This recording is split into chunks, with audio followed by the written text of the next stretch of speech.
বুঝতে পারছি আমরা যে এইরকম আচরণ করলে, এইরকম আসক্তি হলে এই জড়জগতে আবার ফিরে আসতে হবে। পাগলামি তো। পাগল কিন্তু কারো কথা শুনে না সাধারণত।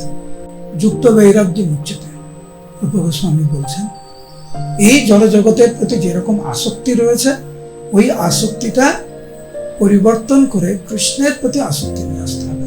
মহাপ্রভু রূপ সনাতন গোস্বামীকে যে একটা চিঠি লিখেছিলেন, যখন রূপ সনাতন গোস্বামী যখন রামখেলিতে ছিলেন, একটি অদ্ভুত জাগতিক উদাহরণ দিয়েছেন। কেন দিয়েছেন? যাতে আমরা সবাই বুঝতে পারি।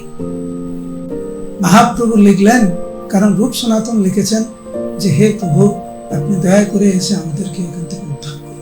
একজন প্রধানমন্ত্রী, একজন অর্থমন্ত্রী এই বাংলার, কিন্তু মহাপ্রভুর জন্য পাগল নেই।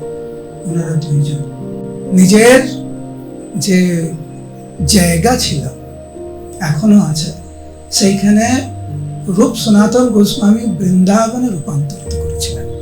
রাধাকুণ্ড, শ্যামকুণ্ড, গিরিরাজ, গোবর্ধন এবং বিভিন্ন কুণ্ড সাজিয়েছিলেন বৃন্দাবনের মতো, যাতে গৃহের থেকেও বৃন্দাবনের অনুভব হয়। কৃষ্ণের আরতি করে ভবতরী পারে।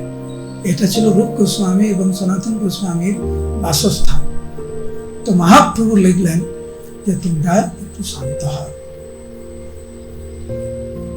মহাপ্রভু রঘুনাথ দাস গোস্বামীকে বলেছেন, শান্ত হও, সঠিক সময়ে তুমি উদ্ধার পাবে।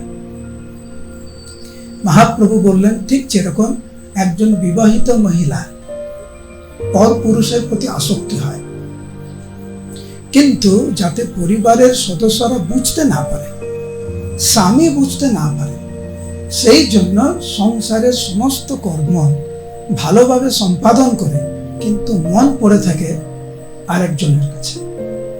এটা আমার উদাহরণ না, এটা মহাপ্রভুর উদাহরণ।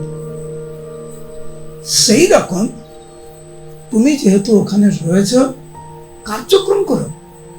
যতটুকু না করলে নয়, যতটুকু তোমাকে করতে হবে করো, কিন্তু মন পড়ে থাকে